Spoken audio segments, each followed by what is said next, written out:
እንዳናስተምረው መማር የማይፈልግ እንዳይናገር የማያውቅ እንዳንመክረው ኃይል ያለው ሰው ምን ይደረጋል? አንብቤ እንዳይል ሳያነብ ተምሬ እንዳይል ደግሞ ጉባኤ ቤት ሳይሆን ሊቃውንተ ቤተ ክርስቲያን እንዳሉት። እነማን ናቸው ሊቃውንተ ቤተ ክርስቲያን? ጥናቶች እንዳረጋገጡት። ማን ያጠናው? እንዳጠኑት እንኳን ሳናውቅ እንዳረጋገጡት ተብለን መመሪያ ይወርድልናል ማለት ነው። ለጅብ ከሚያስፈልገው በላይ፣ ለአሳማ ከሚያስፈልገው በላይ፣ ለአንበሳ ከሚያስፈልገው በላይ ኢነር ማን ለሚባለው ለውስጠኛው ህሊና የሚያስፈልገው ነው። አንዳንዱ በእውቀቱ የሚመጻደቅ መንፈሳዊ፣ አንዳንድ ደግሞ ባጋንንት የበቃ መንፈሳዊ ጋኔናዊ ማለት ነው። የታሰረ እግር ካሰበው እንደማይደርስ ሁሉ ፍቅረ ዓለም ያሰረው ልብ ከፍቅር እግዚአብሔር መድረስ ፈጽሞ አይቻለውም። አባ መቃርስ አንድ ቀን ወደ ውስጠኛው የበረሃ ክፍል ግባ የሚል ህሊና መጣበት። እንግዲህ እግዚአብሔር ሰዎችን ከሚመራበት መንገድ አንዱ ተመርሆ ልቡናዊ ነው። ልብን ማዕከል አድርጎ ይመራል እግዚአብሔር። እየተገዛ ያለን ልብ ማለት ነው። መልካም ነገርን ማድረግ ያቆመ ልቡና ግን ያሰበው ሁሉ የእግዚአብሔር ነው አይባልም። ኢትመጣው አላራዊት ለነፍስን ተትገኒ ለከ ቅዱስ ዳዊት ላንተ የምትገዛውን ሰውነት ለአራዊት ለአጋንንት ለአሕዛብ በቁሙ የምእመን ነፍስ ሲሆን ደግሞ ለአጋንንት አሳልፈ አትስጣት ስላለ የምትገዛ ነፍስ እግዚአብሔር የሚመራት በልብ ነው። እና ቅዱስ መቃርስ ወደ ውስጠኛው በረሃ ግባ የሚል ህሊና ሲመጣበት ወደ በረሃው ሲገባ ሁለት ባይታውያን ከውሃው ውስጥ ከጊንጡ ከእባቡ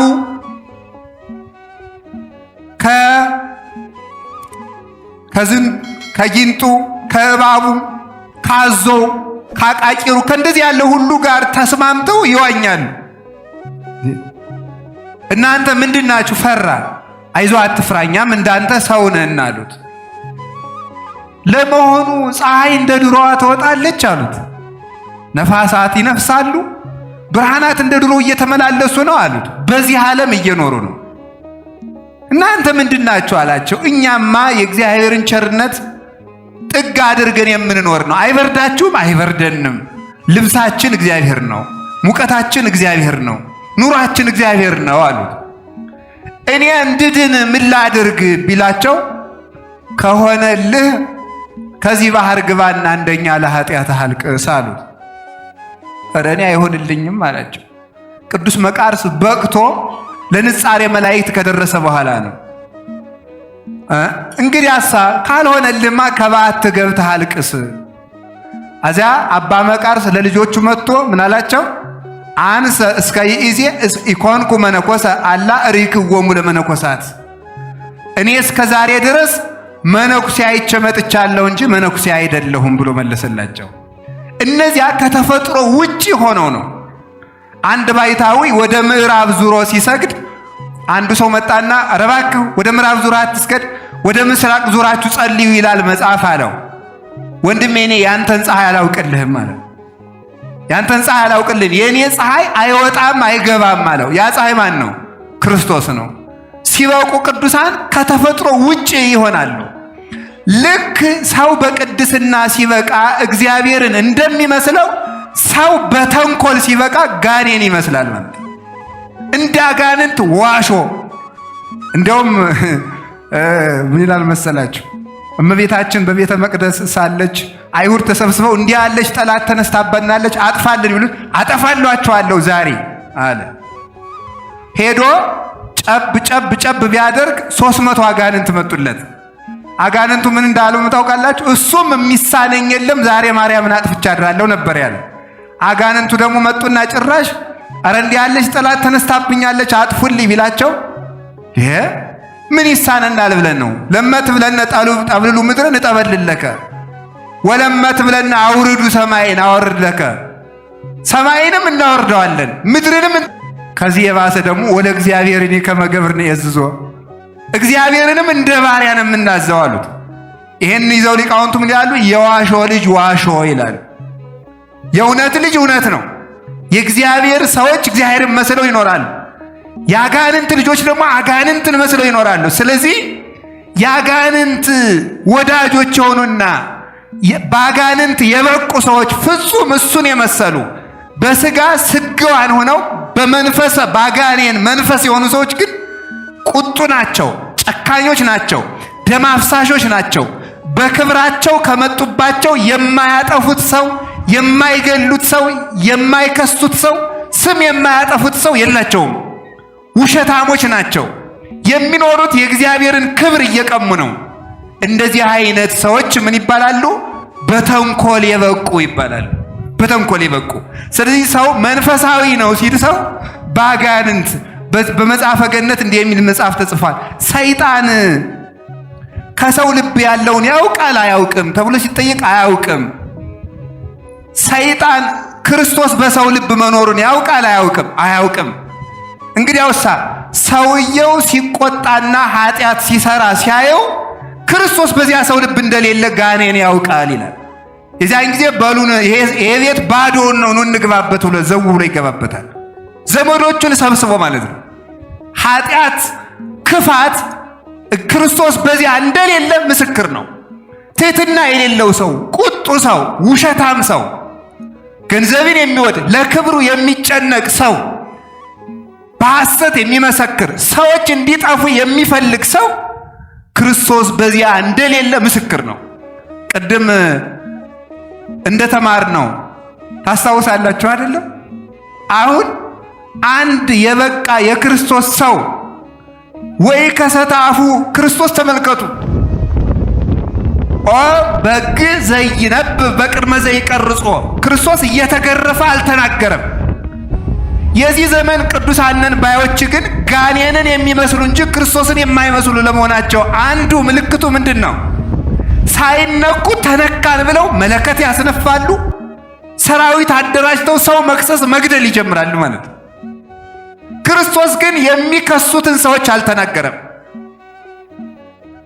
የእሱ ተከታዮችም እንዲከላከሉለትም አላደረገም። ቅዱስ ጴጥሮስ እንኳን ሰይፍ ቢያነሳ ሰይፍን መልስ ነው ያለው። አንድ ሰው ተከታዮቹ እንኳን ሰው እንዲከሳ አያደርግም። ቅዱስ መቃርስ እኮ ምን አለ ተመልከቱ። ወልደሃል ተባለስ ወልደሃል ምንድን ያደረገ? አዎ ወልጃለሁ ናለ። ተመልከቱ። ወልጃለሁ፣ አዎ ልጅ አለኝ ብሎ ያንን ነገር አምኖ ተቀበለ። በኋላ ተመልከቱ አንዲት ሴት አጸንሰሃል ተብሎ ሲነገርበት ስሜ ጠፋ እንደኔ ያለ ባይታዊ አላለም።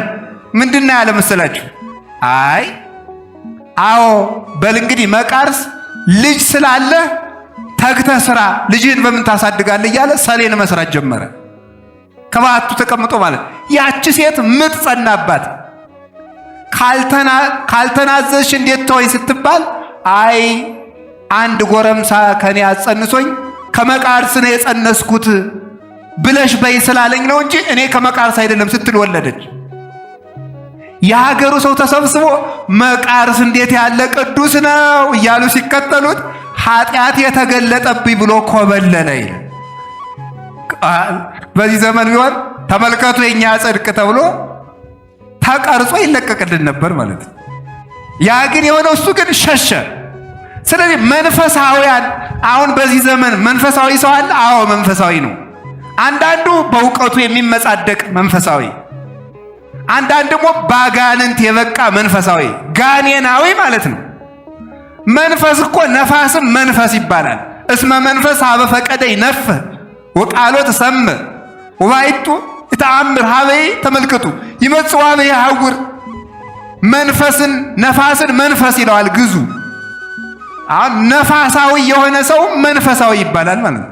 ችኩል ሰው ማለት ማስተዋል የሌለው፣ ሲበላም የሚቸኩል፣ ሲጸልይም የሚቸኩል፣ ሲማርም የሚቸኩል፣ ሲያስቀድስም የሚቸኩል፣ መጽደቅንም በችኮላ ማድረግ የሚፈልግ፣ ሱባኤ ሊገባ የሚቸኩል፣ ለሁሉም ነገር ፈጥኖ መጨረስ የሚፈልግ ሰው ስር ሳይኖረው ያደገ ዛፍ ማለት ነው። ወሶበ ሰረቀ ፀሐይ መጽለወ በቃ እስመ አልቦ ስሩ ለመሬቱ እስመ አልቦ እመቅ ለመሬቱ ስር ሳይኖረው ሁሉንም አግበስብሶ መከራ የመጣ ሰዓት የሚጠወልቅ እንደዚህ ያለው ነው። በእውነቱ መንፈሳዊ ነፋሳዊ የሆነ ማለት ነው። ችኩል ቸኩሎ የወጣ ቸኩሎ የተገለጠ ቸኩሎ የበቃ እንዲህ ያለ ችኩል ምንጊዜም ሀገር ያጠፋል። ከእንደዚህ ያለ መንፈሳዊነት እግዚአብሔር ይሰውረን። አጋንንታዊ መንፈሳዊነት ማለት ጋኔንን መምሰል ነው። ስለዚህ የኛ መንፈሳዊነት መለየት አለበት። የኛ መንፈሳዊነት ከዚህ ስለሚለይ ነው ክርስቲያናዊ መንፈሳዊነት ያልነው። መንፈሳዊነት የምንለው ለምንድን ነው? እሱን ከማየቴ በፊት ክርስቲያናዊ መንፈሳዊነት ማለት ረቂቃዊነት ነው። የኛ ሰውነት ሶስት ወገን ነው። ነፍስ፣ መንፈስና ስጋ የሚባል አካል አለን። ነፍስ፣ መንፈስ፣ ስጋ። ስጋ የሚባለው የምናየው ነው። ነፍስ የሚባለው መንፈስ የምትባለው ነፍስ ናት። ነፍስ የሚባለው ደግሞ ምንድን ነው ይሉታል አባቶቻችን? አይነ ህሊና ነው። አይነ ህሊና ነው። በፍጹም ህሊናከ ያለው ይሄንን ነው። በኩሉ ልብከ ልብከ ያለው ነፍስን ነው። ህሊናከ ያለው አይነ ነፍስ ነው። ስለዚህ ነፍስ የሚባለው አይነ ነፍስ ነው። መንፈስ የተባለችው መንፈስ ናት። ደማዊ ነፍስም እንደዚሁ ነፍስ ተብሎ ተጠርቷል። ስለዚህ አንድ ሰው መንፈሳዊ ሆነ ምን ማለት ነው ሲባል ተመልከቱ። መንፈሳዊ ሆነ ማለት ስሜት አለው ማለት አይደለም። ወይም ደግሞ እናንተ እንደምትሉት ሴንስፉል ሆነ ማለት አይደለም። ማሽተት ቻለ፣ መቅመስ ቻለ፣ መዳሰስ ቻለ፣ መራመድ ቻለ ማለት አይደለም። ስሜት ኖረው መጥላትና መውደድ ቻለ ማለት አይደለም። እሱ የነፍስ የስሜት ህዋሳት ናቸው። ዮሐንስ ዘደማስቆ እንደሚለው 5 የነፍስ የስሜት ህዋሳት አሉ። እነዚያ የስሜት ህዋሳት ምንድን ናቸው? ልክ ለዚህኛው ማሽተት እንዳለው ለነፍስም ማሽተት አላት። መስማት እንዳላት መስማት አለው። ጌታ ዘወዝ ሰሚ ያለ ይስማ፣ ጆሮ ያለው ይስማ ያለው እንዴ ያስተምረው የነበረው ዝብ ጆሮ የተቆረጠ ነው እንዴ? የልብ ጆሮ ማለት ነው። ታያላችሁ አታዩም፣ ኦር አይንቲሆም አይናቸው ታወረ ያለው ዮሐንስ 12 ላይ አይነ ነፍስ ነው። አይነ ነፍስ ነው። ሽባ የተባለ እደ ስጋ ነው። እደ ነፍስ አለ። ደራሲው ጼናወኒ ጼና ፍቅርኪ ከመጼና ምዑዝ ዕጣን ይላታል እመቤታችን። የፍቅርሽ መዓዛ ሸተተኝ ሲል የእመቤታችን የመዓዛዋ ፍቅር በዚህ አፍንጫ አይደለም፣ ነፍስ አፍንጫ አለው እንጂ አለው። ወአርታ ገሪነ ውስተ ፍኖተ ሰላም፣ እግራችን ወደ ሰላም አቀና የሚለውን አበው ሲተረጉሙን እግረ ልቡናችንን ወደ ፍቅር ወደ ወንጌል አቀና ብለው ተርጉመውታል ማለት ነው። ልብ እግር አለው። ሽባ ልብ አለ። የልቡ እግር ሽባ የሆነበት ካሰበው የማይደርስ የታሰረ እግር ካሰበው እንደማይደርስ ሁሉ ፍቅር ዓለም ያሰረው ልብ ከፍቅር እግዚአብሔር መድረስ ፈጽሞ አይቻለውም። ከእንደዚህ ያለው ነፃ የወጣ ግን ወደ እግዚአብሔር ይደርስ ዘንድ ይቻለዋል። ወደ ላይም ተመልከቱ። ንስር መብረር እንደሚቻለው መብረር የሚችለው ደግሞ ቀሊል ሕሊና ያለው ነው። ግዘፈ ዓለምን የናቀሰው በስረተ ሕሊና ይሰጠዋል። በቅጥነተ ሕሊና የሚያስብ ረቂቁን መረዳት የሚቻለ ወደ ሰማያዊ መኖር የሚቻለ መብረርም መመሰጥም ርዕይም ሰሚም ገሲስም ይሰጠዋል። ሰሚ መላእክትን መስማት እግዚአብሔርን መስማት፣ ርዕይ መላእክትን እግዚአብሔርን ማየት ይሰጠዋል። ተዋሂዶ ይሰጠዋል። እግዚአብሔር ይዋሃደዋል። ይሰማው የነበረውን እግዚአብሔር ያየዋል። ያየው የነበረውን እግዚአብሔር ይዋሃደዋል። እንዲህ ያለ ሰው እንዲህ ብሎ ለመናገር ይቻለዋል። ዘሰማይናሁ ወዘርኢናሁ ወዘገሰስናሁ፣ የሰማነው ቃሉን ያየነው በቅቶ የዳሰስነው ተዋህደነው ማለት ነው። ስለ ክርስቶስ የምንመሰክርላችሁ የሰማነውን ቃሉን ያየነውን ግብር ገብተን ያረጋገጥነውን ስራ ሰርተን ያገኘነውን የዳሰስነውን ማለት የተዋህደውን ማለት ነው። እንዲህ ያለ ነው መንፈሳዊነት የሚባለው ማለት ነው። ከእንደዚህ ያለ ማዕቀፍ የወጣ ሰው መንፈሳዊ ይባላል። ስለዚህ ነፍስ ማሽተት መብላት ይህንን ኑሮ ብለነው ነው ወንድሞቼ የምንኖረው። ሁላችንም በደዚህ ነው። ምዕመናን ትሰማላችሁ አይደል? ነው እየሰማችሁ ነው? የሰማችሁ ነው? መሰረታዊ ፍላጎቶች የሚባሉ ምን ናቸው? በሉ ንገሩ እስኪ ሁላችሁ አንድ ጊዜ። ምግብ፣ ልብስ፣ መጠለያ። ይሄ አይደለም መሰረታዊ ፍላጎት። መንፈሳዊ አይደለንም የምለው ለዚህ ነው። ይሄ እናንተም እንደምትሉት ፊዚዮሎጂካል ኒድስ ይባላሉ።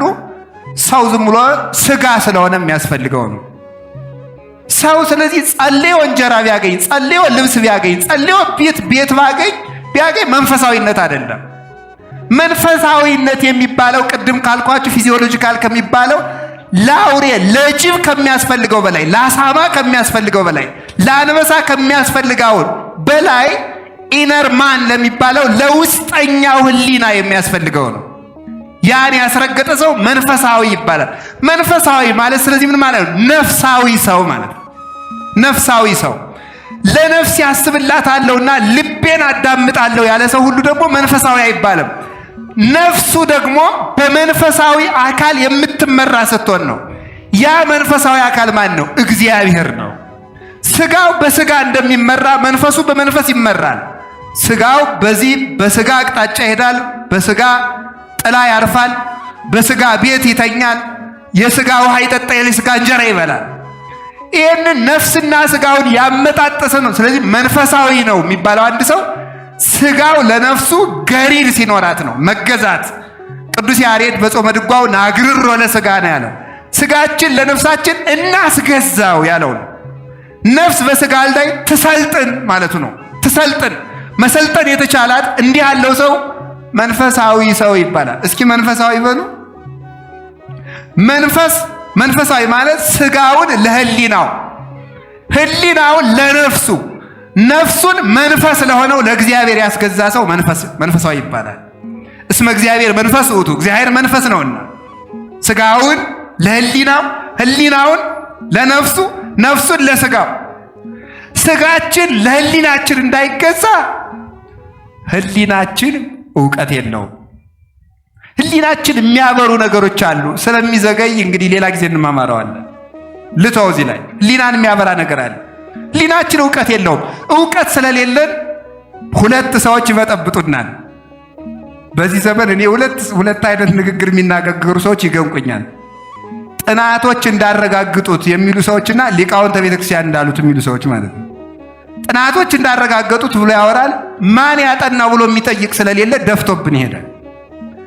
ሊቃውንተ ቤተክርስቲያን እንዳሉት ይላል። እነማን ሊቃውንተ ቤተክርስቲያን እንዳሉት የሚለው አይገለጥም በእውነቱ ማለት ሌሎቹ ሊቃውንት ጉባኤ ቤት ወይ እንደው እኮ እናንተ አንብቤ እንዳይል ሳያነብ ተምሬ እንዳይል ደግሞ ጉባኤ ቤት ሳይሆን ሊቃውንተ ቤተክርስቲያን እንዳሉት እነማን ናቸው? ሊቃውንተ ቤተክርስቲያን ጥናቶች እንዳረጋገጡት ማን ያጠናው?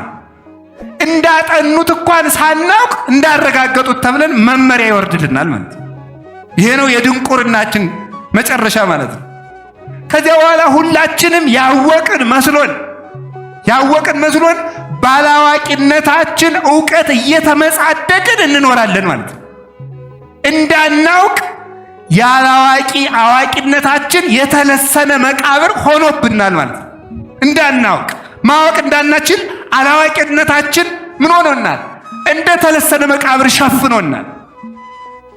እንግዲህ ሰው እንዳናስተምረው መማር የማይፈልግ እንዳይናገር የማያውቅ እንዳንመክረው ኃይል ያለው ሰው ምን ይደረጋል? ተማር ሲሉት አልማርም፣ መማር አይፈልግም። ተናገር ሲሉት ማበላሸት፣ ተው ሲሉት ደግሞ መማታት። እንደዚህ ያለ ችግር ነው። ስለዚህ ምንድን ነው? ህሊናችን የለም። ስለዚህ በእውቀት ስለማንተዳደር ሁሉም ሰው ያስተዳድረናል። አሁን እኔ ይገርመኛል። ሰው ምን ይላል መስላችሁ? የየራሱ ዓለም ልትጠፋ ስትል ሰው ሁሉ የየራሱን መምህር ነው የሚያበጀው። የየራሱን መምህር ማበጀት ይጀምራል። እኔ ይቅርታ አድርጉልኝ መምህር ገሌ ደስ ይሉኛል፣ እኔ ደግሞ ይቅርታ አድርጉልኝ መምህር ገሌ ነው የምወድ ማለት ይጀምራል። ማለት መንፈሳዊ ዘመነ መሳፍንት ጀምረናል ማለት ነው።